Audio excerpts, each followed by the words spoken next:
On est ici aujourd'hui pour vous présenter les tests UI, comment on les réalise sur Android chez Le Bon Coin, de manière simple et efficace. Je m'appelle Simon Lebeau, je suis lead développeur Android chez Le Bon Coin et ça fait 4 ans que j'y suis. Bonjour à tous, je m'appelle Jean-Philippe Barbeau, je suis dev Android et je suis au Bon Coin depuis maintenant un an. Donc on va commencer par vous présenter notre CI et comment elle fonctionne. Donc la problématique de cette CI et comment est-ce qu'on la traduit en besoin. Puis on va vous présenter les solutions qu'on a trouvées pour pallier à cette problématique et celles qu'on a choisies. Ensuite, on va vous montrer avec quoi on fait nos tests dans l'application. On vous fera ensuite une petite démo, les prochaines étapes et les questions. Tout d'abord, un mot sur Le Bon Coin. Donc, Le Bon Coin, c'est une entreprise qui met en relation des gens autour de l'échange de biens et de services depuis 2006. Pour y parvenir, on est 700, donc des collaborateurs, dont 7 personnes dans l'équipe Android. L'application a été téléchargée plus de 17 millions de fois et il y a 5 millions d'utilisateurs. Donc cette volumétrie importante nous impose, nous pousse à avoir des tests,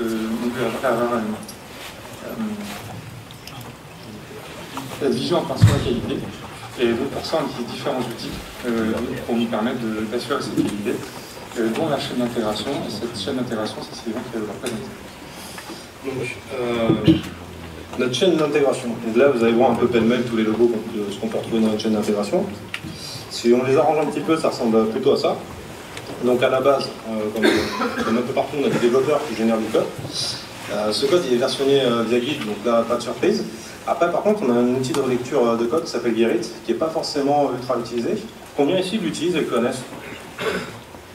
Ah, quand même quelques-uns, c'est pas mal. C'est un outil qui est réalisé par Google, qui a été utilisé par leur team Android à la base.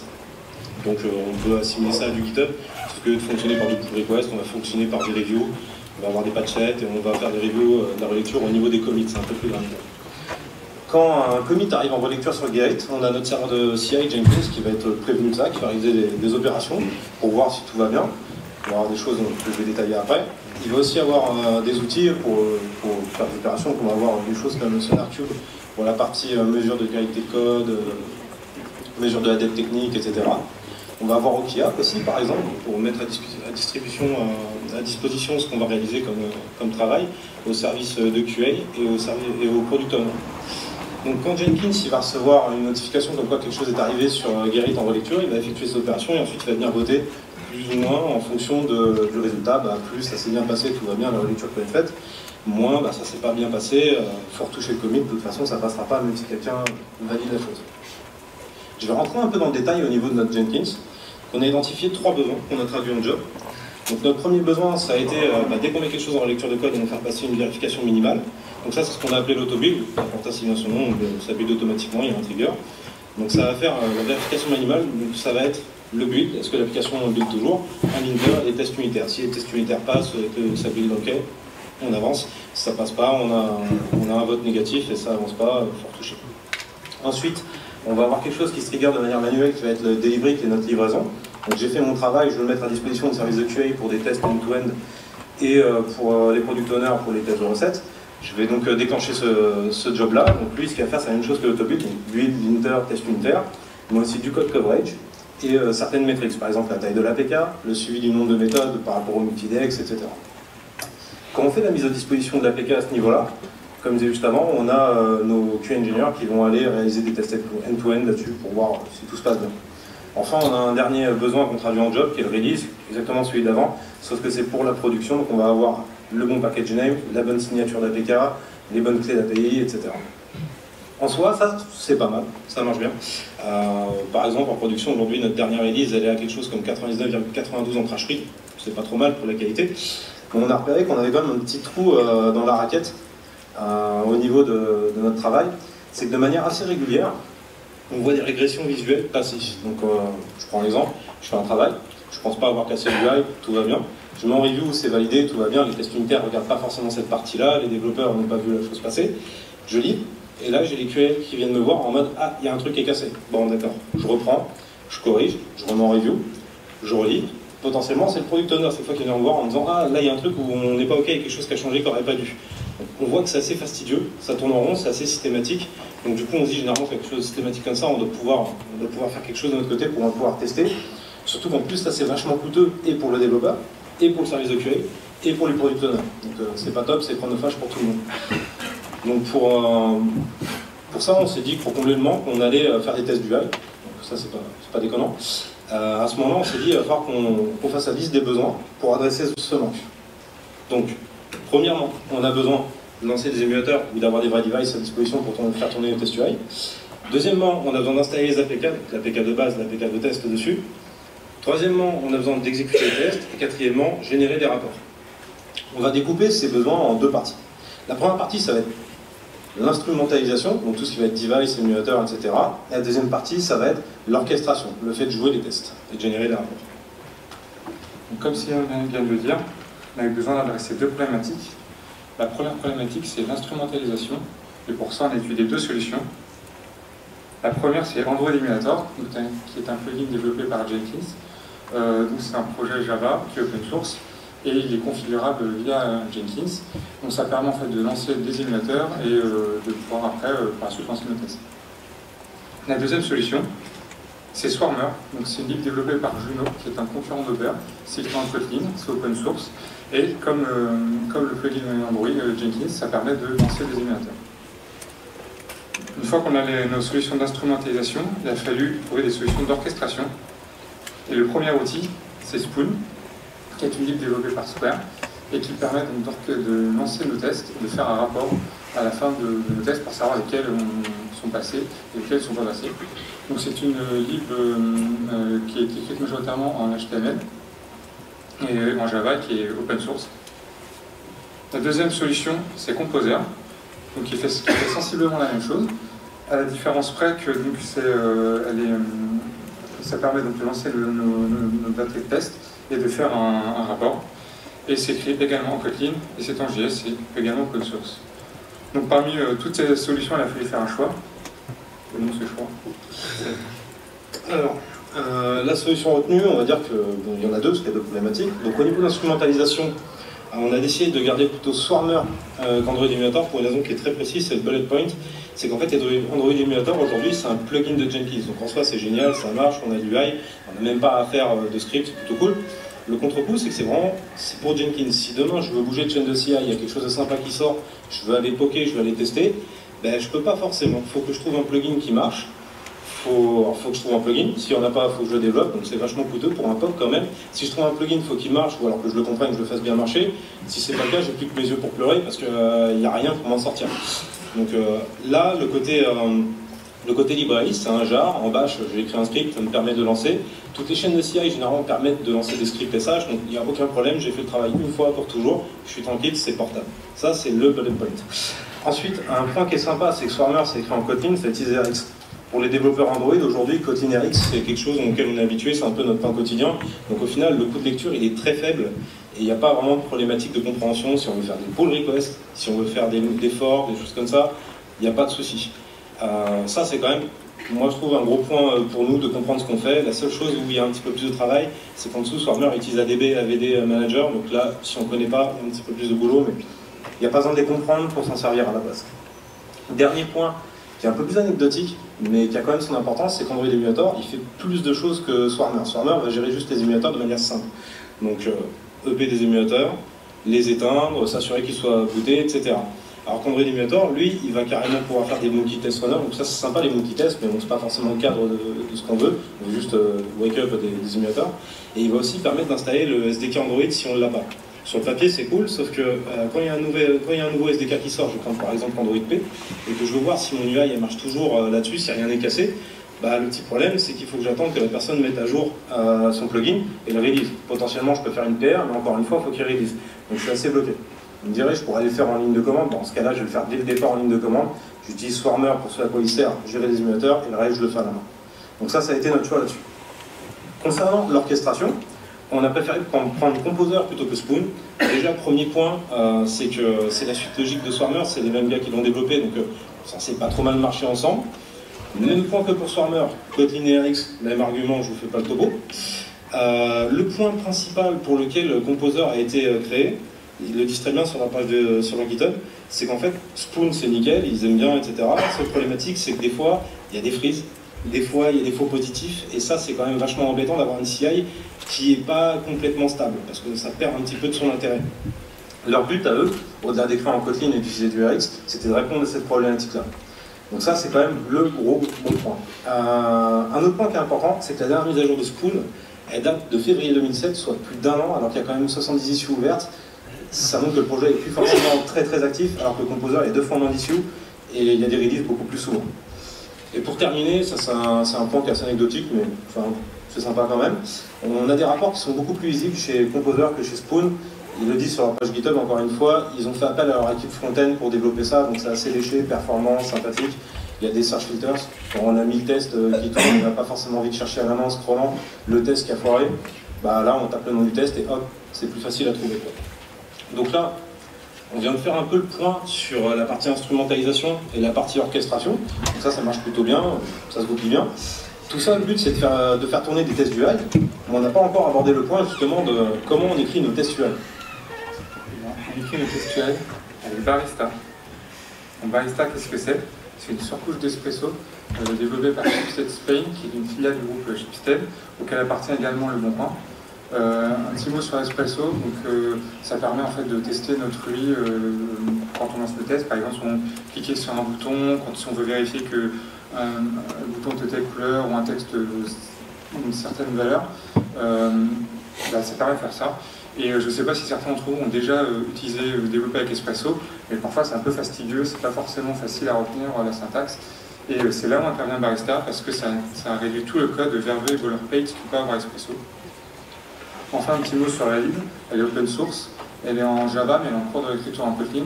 Et l'auteur de la lib est très friand de nouvelles fonctionnalités, donc si vous avez des propositions, n'hésitez pas.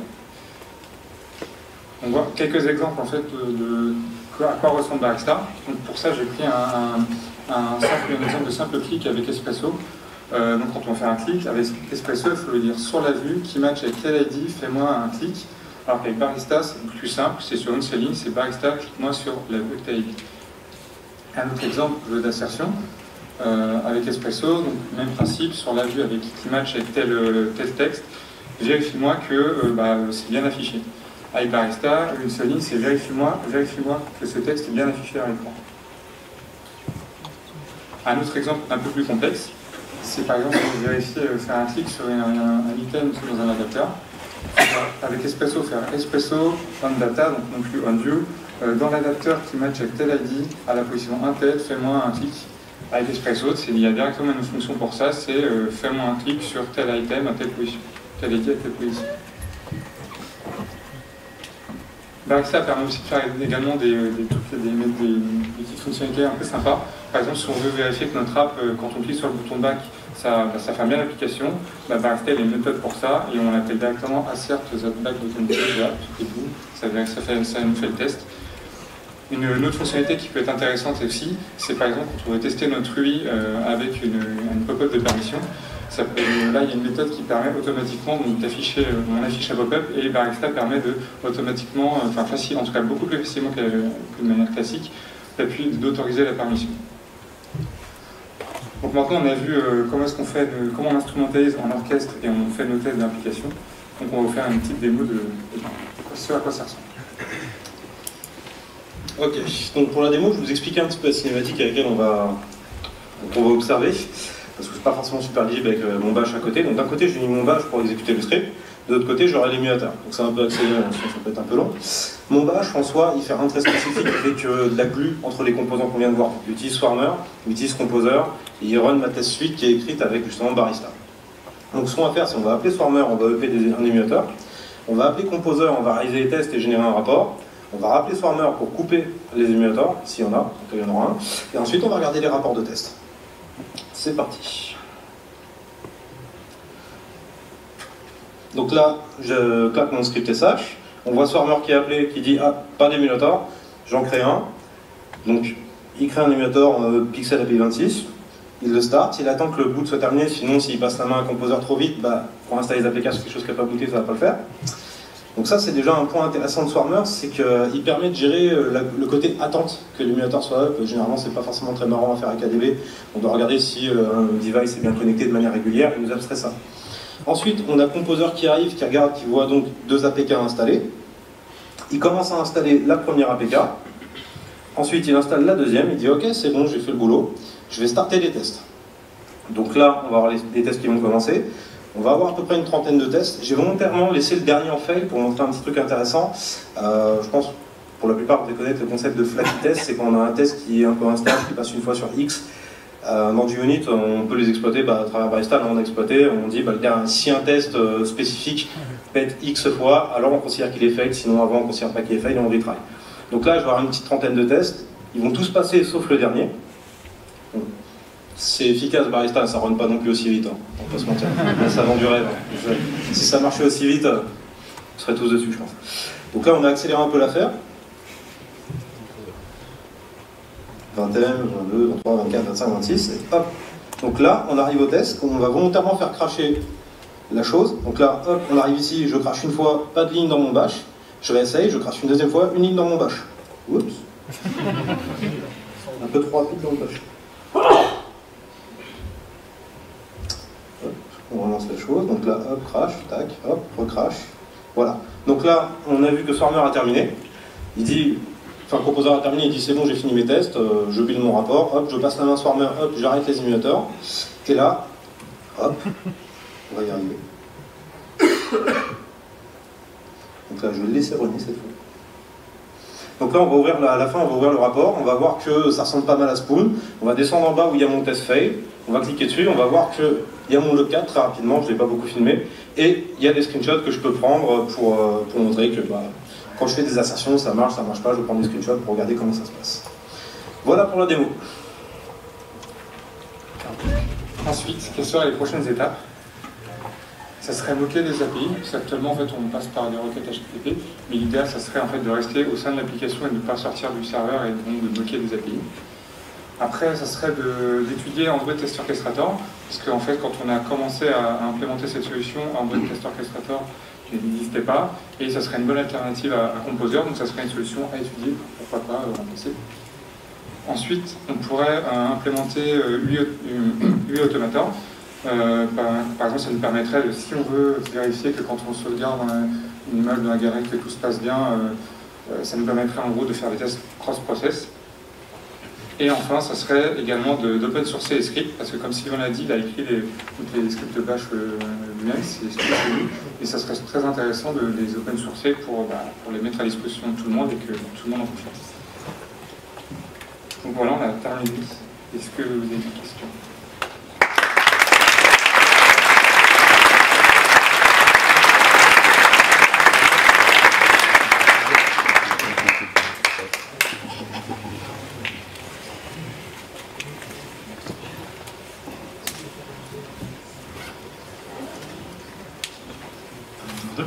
Oui, bonjour. Merci pour votre talk, c'était intéressant de voir comment est-ce que vous gérez les tests. J'ai deux petites questions rapides. La première, c'est à propos de Swarmer, il permet de démarrer des émulateurs Android que vous avez créés au préalable, du coup, j'imagine. Alors, c'est là où c'est intéressant aussi. Je ne vais pas détailler cette partie-là, mais Swarmer, en fait, il a besoin de points .ini. Quand tu génères un AVD, par exemple, sur Android Studio, quand tu vas dans les dossiers un peu planqués d'Android, tu vas trouver un dossier AVD où tu as tous les AVD que tu as déterminés. Et tu as des points .ini qui déterminent c'est quoi ton AVD. Et tu as juste ça à embarquer. Donc par exemple, tu veux générer un nouvel émulateur, on va dire une tablette. Tu génères ta tablette sur Android Studio, tu ne te casses pas la tête, tu vas dans le dossier AVD, tu récupères ton .ini, tu l'embarques. D'accord, mais donc à chaque fois qu'on dit démarrer, c'est démarrer du coup des devices qui sont tout neufs. Du coup, ouais. D'accord, ok, d'accord. C'est un point typiquement aujourd'hui, on ne s'est pas encore préoccupé de nettoyer les émulateurs après les tests. Parce que je m'imagine que c'est là où tu vas en venir. Une des évolutions qu'on aimerait faire, nous, c'est justement de les nettoyer, de les remettre à propre, que ça, après, on n'a plus besoin de upper un émulateur, ça prend quasiment 1 minute sur les 3 minutes qu'on a là. Donc, je upper un émulateur une seule fois sur mon serveur de CI, je le laisse, il fait ton truc. Si demain il y a un problème, je fais juste une petite partie de mon script qui vérifie qu'il y a bel et bien un émulateur avant, sinon, il quitte tout pour être propre et il rejette.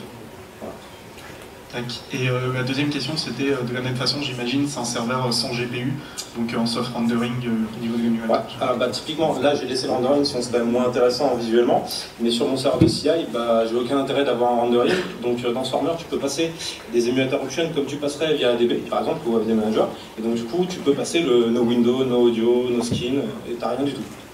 T'as pas de rendu. Et j'ai une dernière petite question qui vient de s'ajouter.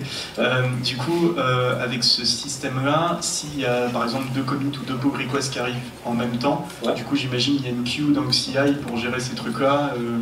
Il n'y a pas moyen genre d'en faire en simultané ou quoi, alors, ou dans une certaine mesure en tout cas quoi. Alors aujourd'hui, tel qu'on l'utilise, on n'a pas cette problématique parce qu'on ne l'exécute pas sur chaque autobuild, parce qu'on est quand même 7 dans l'équipe, donc si ça s'exécute tout le temps, ça va être sacrément consommateur. Mais on l'utilise juste sur le job de livraison. Avant de mettre à disposition des QA et des product owners, on s'assure que c'est OK de notre côté, on ne leur livre pas quelque chose qui a un problème de base. Si demain on veut pouvoir faire plusieurs livraisons en parallèle, la question va se poser, et encore plus si on est sur ce qu'on appelle l'autobuild chez nous, et à ce moment-là on pourra regarder qu'est-ce qu'on peut faire. Mais typiquement je sais qu'on peut EP 2 trucs sur les sessions différentes, sans trop de problème. Là je ne l'ai pas montré non plus parce qu'on n'a pas besoin, mais j'aurais très bien pu up, et d'ailleurs c'est une des choses qu'on aimerait bien faire. Un téléphone, une tablette en même temps, on run les mêmes tests pour avoir les 2 configurations et les rapports dans les 2 cas. Ça peut très bien passer dans un cas, pas dans l'autre pour une différence de configuration. Et on peut aussi faire du test sharding. Donc ça peut être intéressant aussi. Si demain j'ai 1000 tests, je ne veux pas attendre 40 minutes, je vais faire du test sharding en upant 3 téléphones, 3 tablettes et c'est parti. D'accord, merci. De rien.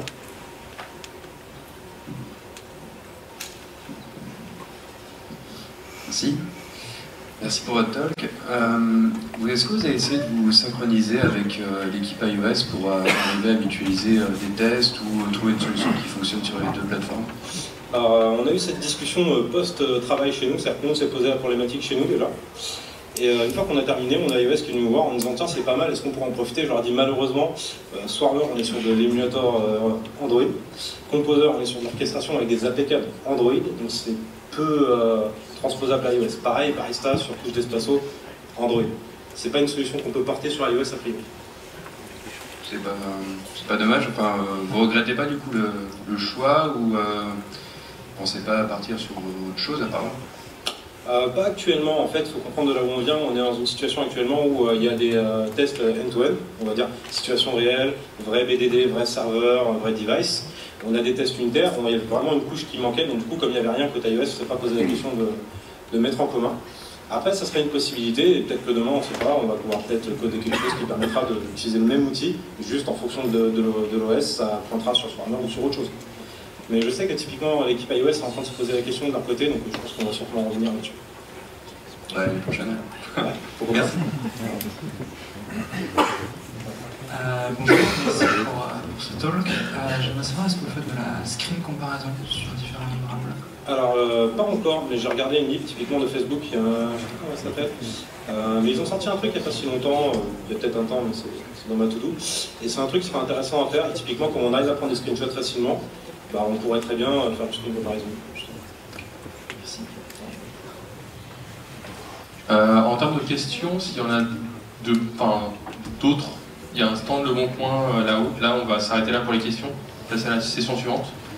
Mais je vous invite à aller les voir à leur stand si vous avez des questions supplémentaires. Voilà, merci.